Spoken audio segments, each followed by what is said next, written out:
Welcome back to episode 11 of the Certain Uncertainty podcast. I'm Joe, here with my co-host Jon, and today we have a special episode where we will be going through some of the works that Jon has put together in the past couple of years, specifically focused on his published book in 2019, Mind Leap: The Key to Unlocking the Mind's Potential. Through this, we will ask a series of questions of what is the current state of neurotropic drug uses in the therapeutic environment, how these new chemicals have worked into our research and development, and how they are looking for the future and where we hope to go not only in the scientific community, but also as a culture. Firstly, a precursor and a note before we get into these questions. We do not condone the use of any illegal substances whatsoever, nor do we encourage people to experiment or use any sort of psychoactive drugs without providing medical background and consulting with their medical physician. This is important because this episode is purely for the sake of uncovering new aspects of research and knowledge which impact our interactions as a community, as well as our individual reflections and how we develop as a species. So with that, over to you, Jon. The book, Mind Leap. Why did you decide to write this book? Yeah, well said. Again, just to emphasize that point, nowhere in this conversation do we condone any of the drug uses or applications of drugs in any way. Just want to make sure we get that straight. And yeah, I'm really excited to talk about this topic because it's something that I don't really disclose too often on Mind Leap. I wrote it when I was 20. And it was really my first look at getting involved into pharmaceuticals, getting into drugs, understanding the relationship humans have with drugs.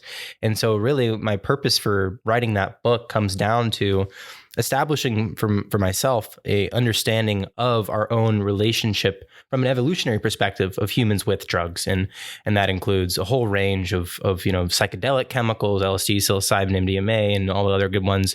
And then, opioids like cocaine and other amphetamines like Adderall as well. And really it was just a guiding book on how we as humans have used these substances, how we've used nature as our own pantry to establish some new form of communication amongst ourselves as a species, perhaps, or to establish some new high that allows us to operate in a different insight pathway, perhaps. And so, getting down into the weeds, when I was writing the book, I wanted to establish a basic relationship with our understanding of the mind.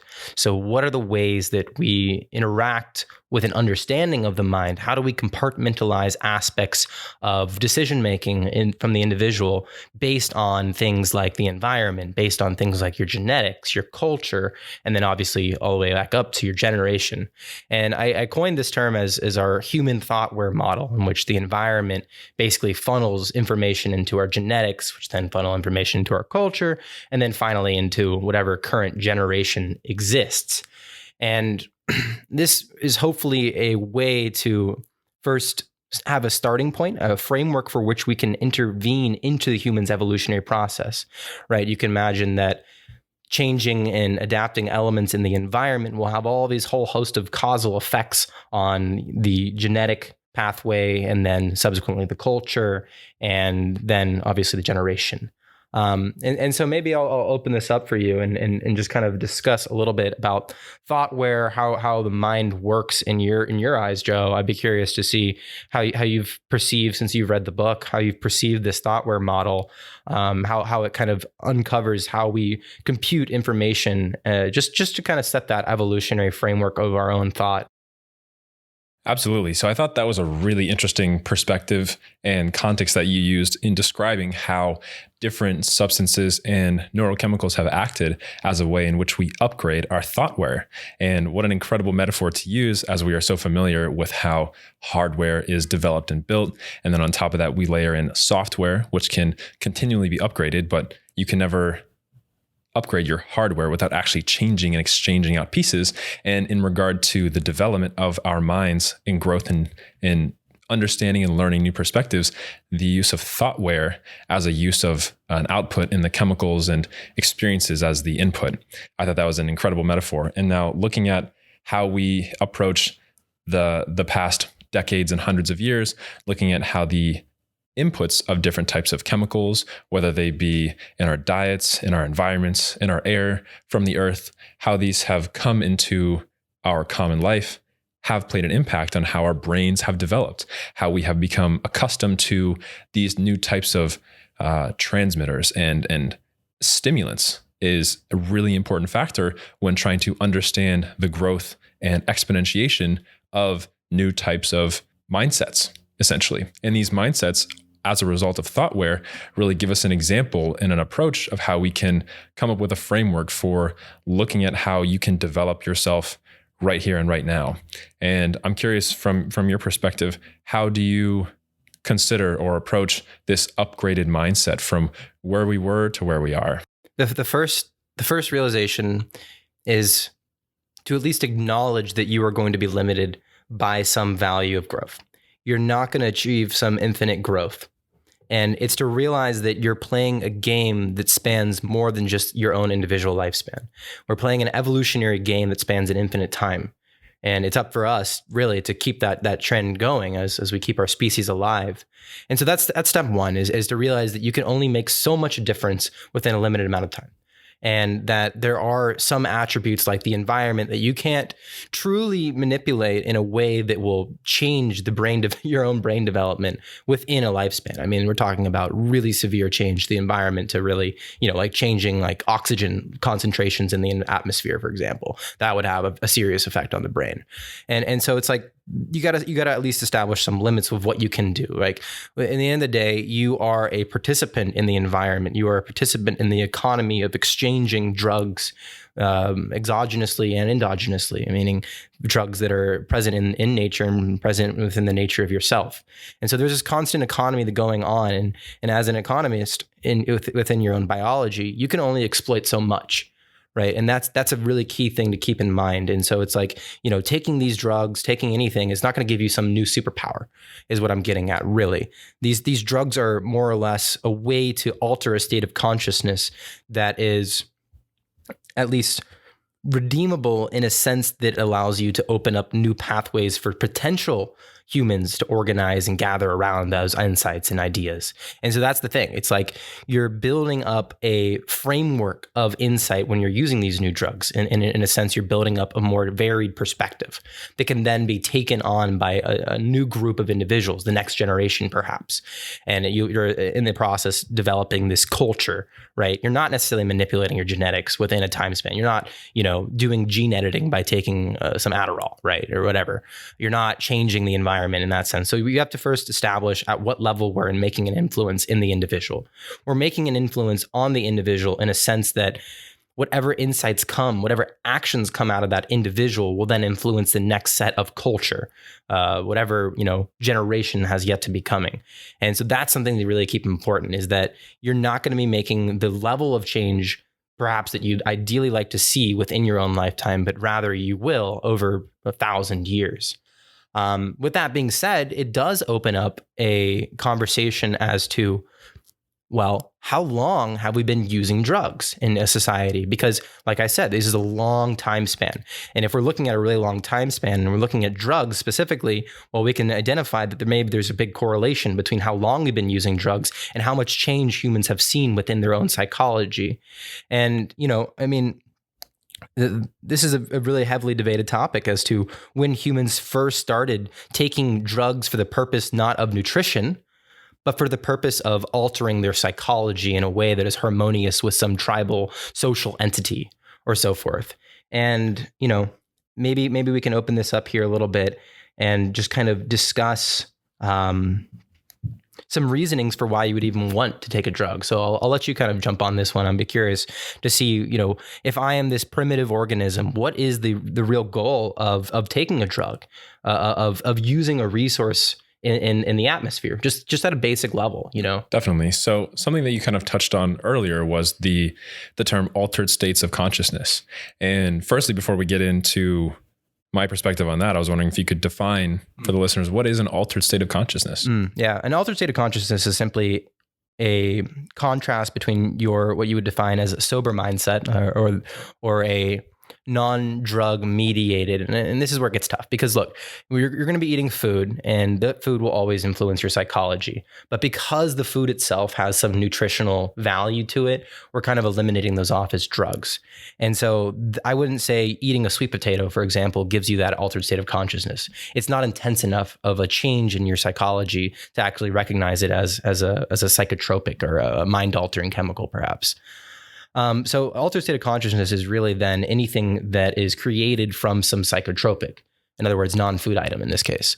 And that's a pretty big border because it's very, very tough sometimes to establish whether or not some herb has a nutritional value over its psychology altering abilities and properties or whatever. And so that's what I mean by altered state of consciousness is any entity that when taken will give you a different sensory orientation, maybe is another way to say it, is in I perceive reality this way with my five senses when I am sober. And then when I put this entity in my body, now my senses are picking up some new type of content in reality with my same five senses, right? No, the tools you have not changed. The way those tools interpret reality have. And that's the difference between the altered state of consciousness.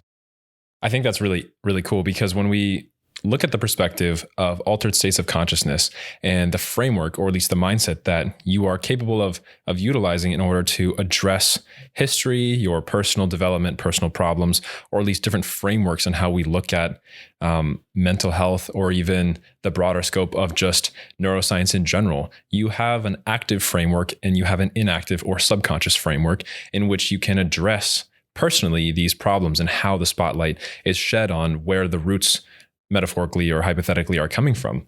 And when we look at the research and the literature that is coming from different types of nootropics or chemicals that proceed to provide an altered state of consciousness, the research and reports are signifying that it expands or at least enlightens this greater perspective in which people are achieving a quote altered state of consciousness, which allows them to pull into the field of vision or address these problems more forthrightly and how they are impacting one's own life and experiences. And I think if we go back in history and look to the original question, which is why different species or organisms would want to achieve an altered state of consciousness, or at least utilize different tools that exist in nature to address these, it is probably in the biological context of problem-solving capability and how we can not only internally or introspectively address our problem-solving capabilities within our own minds, but then externally address the problem-solving capabilities we need in order to survive and procreate from a large species context. And when we look at the different tools available to us on our tool belt, we have obviously a limited number, and taking any one of these substances or caffeine, which is probably the most relatable one to everyone out there. It's such a widely used chemical that is a neurochemical psychoactive compound, caffeine. And we have socially widely accepted the use of this as a productivity tool.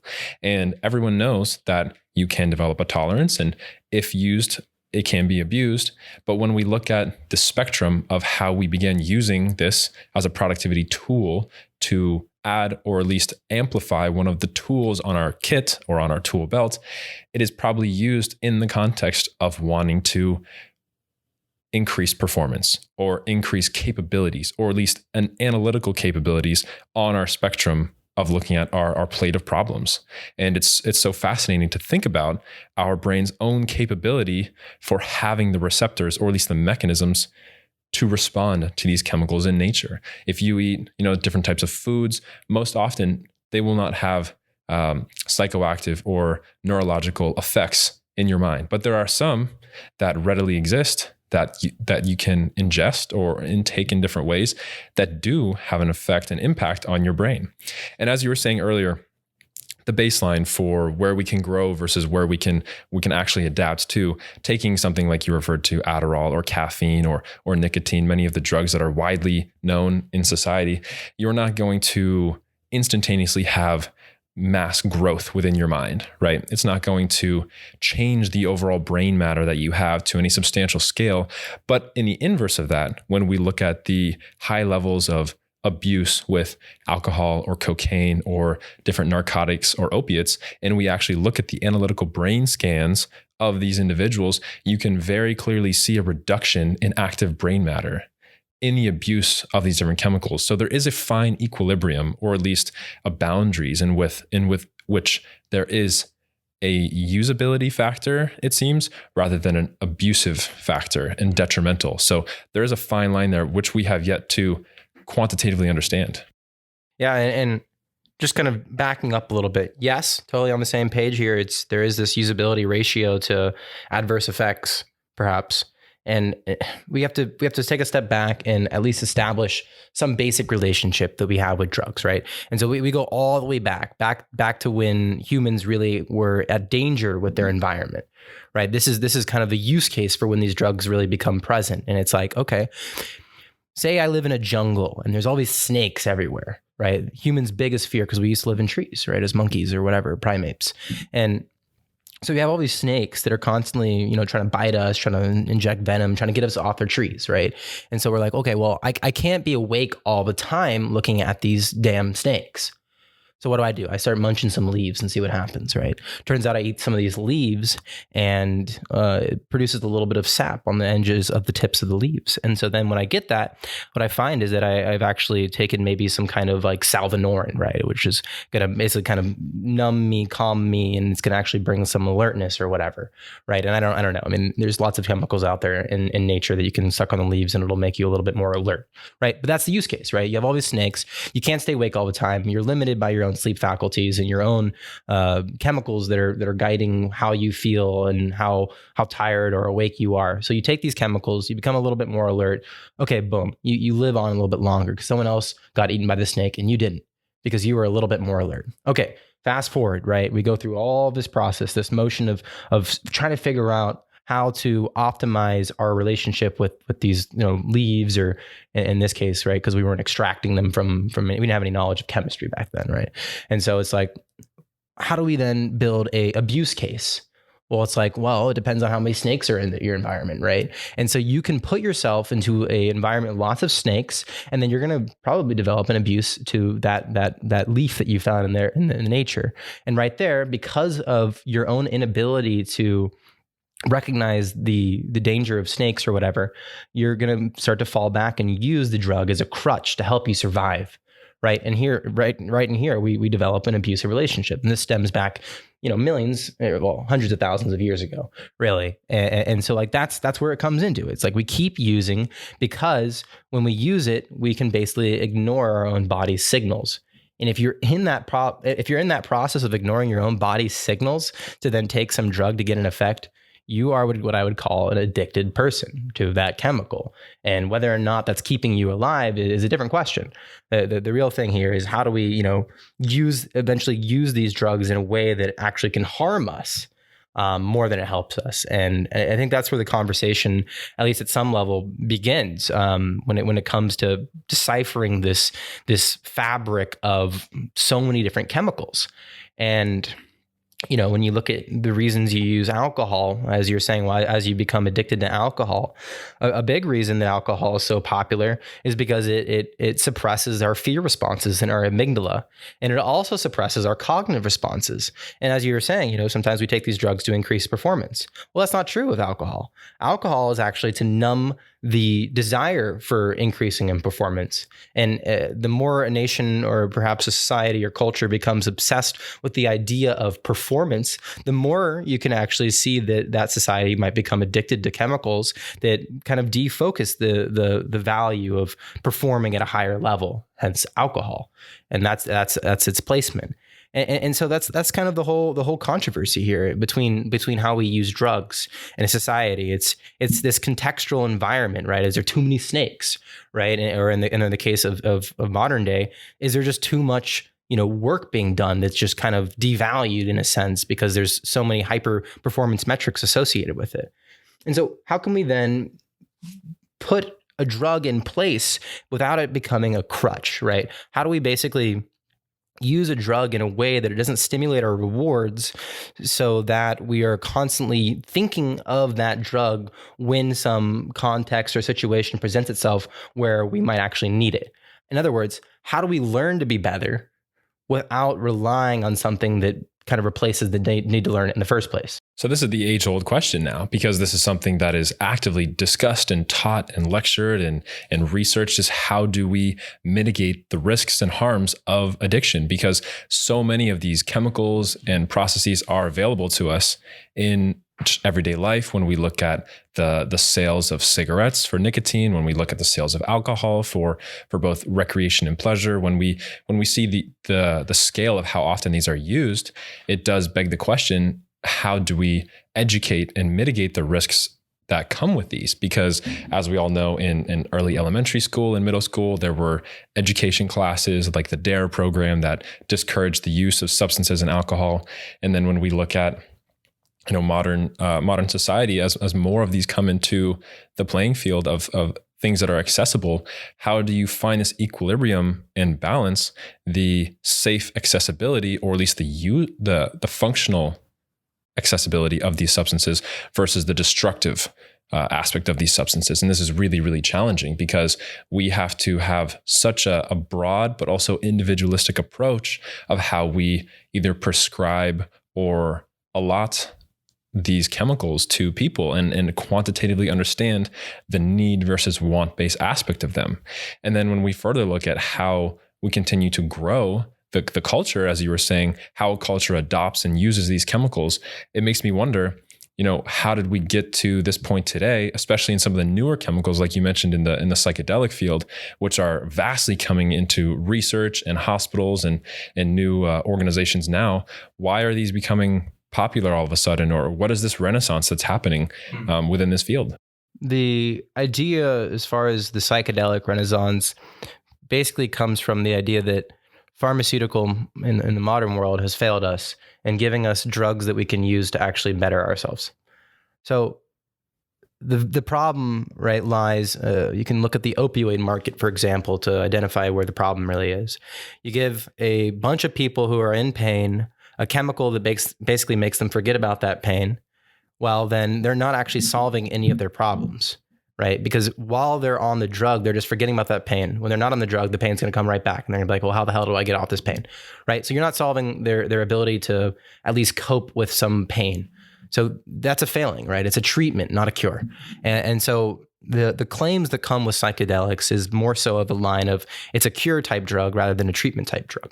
And the reason it's a cure type drug rather than a treatment drug is because it doesn't operate in a direct fashion that it doesn't suppress a specific neural circuitry that is causing the problem, right? And so it's not directly related. Instead, it operates in somewhat of a desynchronized fashion. It operates by increasing to high levels neuroplasticity within the brain, which, if you don't know what neuroplasticity is, it's basically the way that our brain operates when it's doing new types of learning. So right there is a whole different ballgame for how drugs can be used. Instead of using a drug to give you the solution, rather you give your person the drug so that they can learn the solution at a higher level and a faster rate. Because that's the whole thing. It's like, I have a limited amount of time to learn these skill sets. And so how do I basically just increase my ability to learn how to treat myself? And so that's kind of where psychedelics enter the game, as they're all very neuroplastic agents. They're going to highly activate neuroplasticity, and you're going to see, if you look at MRI machines, you're going to see all of this crazy activity associations within the brain, and a lot of it's random. And that being said, it's extremely important that you understand that learning, you can use that learning environment to basically input false ideas. And so this is then where you find people that have challenging trips, as I call it. Some people call it bad trips, but I call it challenging, right? It's you're going to learn something regardless in your challenging trip. A bad trip might infer that you're not going to learn anything out of it. But a challenging trip is something where you're confronted with a bunch of these obstacles, and you have to make a decision that is something likely uncomfortable in a way that you've never had to make them before. And what you're doing is literally learning at an accelerated rate about yourself. And you can falsely delude yourself into believing things that are completely not true about yourself. And this is how you can kind of go into kind of crazy states. You can believe, that you're something that you're not, and then basically destroy a bunch of relationships while you're on these chemicals. right? Because you're in this accelerated form of learning. Oh, I learned that this, and this. And like, oh, it turns out after learning all this stuff about myself that this person is actually terrible evil to me. It's like, whoa, calm down, right? Let's take a step back and let's be aware that when you're in this hyperactivated neural learning network, that you're going to be coming to a lot of conclusions. Right. And it's really important to guide that learning process, to facilitate it, just like an educator. And so that's kind of the promises that come with psychedelics, I would say, is that they have a indirect solution for a long-term solution rather than a short-term solution here. So yeah, if you want to just jump in right there. Definitely. So I think it is really fascinating to hear what the new research and scientific advancements are coming from these new chemicals. And I think, as you were saying, the renaissance that's coming in within our culture now as somewhat of an answer, or at least a result from the questions that we've been searching for so long, do come with a handful of concerns that we need to disprove as well. And one of them being, I think one of the main ones is the fear or the worry of how you quoted a bad trip, which can also be stated as drug-induced psychosis. And depending on the individual mental state of the millions of people out there who even could be considered for administration of any of these drugs, there has to be so many other quantitative essentially scientific markers that have to be considered before administering something like this. Because as research currently has shown, people who have been diagnosed or suffer from bipolar disorders or schizophrenia or other types of induced psychosis should not and probably could not be included in the research, because it's just so variable and possibly dangerous that there is so much unknown that can come from this, along with the positives that we are hoping for and aiming for in clinical trials and research. It is interesting to know that there is such a spectrum. And I think hopefully once more of these quantitative answers come into the research and the light, there will be different types of approaches to these questions, and hopefully answers to the skepticism and at least the fears that come from the regulatory perspective of creating a therapeutic and scientific environment where these chemicals could be used as hopefully life-changing medicines. Right. And this is the inherent contrast, though, within the psychedelic industry. There are some people that interpret this neuroplastic environment that it induces as something that can be applied to every single treatment outcome case, treatment indication, meaning that you can have essentially some kind of God molecule, and that God molecule can then be used for a variety of different purposes, right? It's a wonder drug, right? And so you can use it for anything. And from a pharmaceutical perspective, this is just magic, and that you don't have to go through any R&D pathways. You can just use that same drug for really any psychology state. And I want to put that to rest, because that's not necessarily true. There are plenty of psychedelics out there that need a lot of work, that have a lot of adverse effects associated with them, including nausea and some borderline schizophrenic areas and so forth. And so I want to convince you really quickly that the current psychedelics are not the end-all, be-all chemical to solve all of your issues. There's lots of chemicals out there, and there's lots of manipulations to these molecules themselves that need to be made in order to really tap into that next frontier of using psychedelics effectively without promoting a lot of the adverse reactions that you see with some psychedelics. And this is what's been going on right now throughout the psychedelic industry, but there are still people that, and I mean, I'm not going to try to point any fingers, but there's a lot of nonprofit organizations, I will tell you, that work in a way that overly God glorifies a chemical. A lot of times it's DMT, dimethyltryptamine, which is usually something you extract from bark of a tree. And DMT is a 10-minute trip experience, if you've heard it before. But a lot of the times, again, it's held as this kind of false divine element in which once you take it, you're going to be cured from all of your symptoms of the world and in your life. And that's just not true. That's not true. You can convince yourself of that if that's true, and that's fine. You can be deluded, and that's totally cool. But that's just not how these things really work. Again, I mean, it's not totally cool. Like, those are things that we should not be aiming for or hoping for as a result in any case. And when these perceptions come around, when we look at the uses that are extremely different, or at least the outcomes that are extremely different from these different molecules, as you just mentioned, it can be derived from the bark of a tree, which is incredibly astounding to me that these compounds do exist naturally within nature in certain contexts. And when looking at our brain's capacity to recognize these and also produce vastly different experiences, as have been reported in so many different journals and some scientifically peer-reviewed papers. It really makes me wonder and question how many other altered states of consciousness exist and how large this spectrum actually is, and what different possibilities of combinatorics could exist for neurochemicals and experiences within the mind.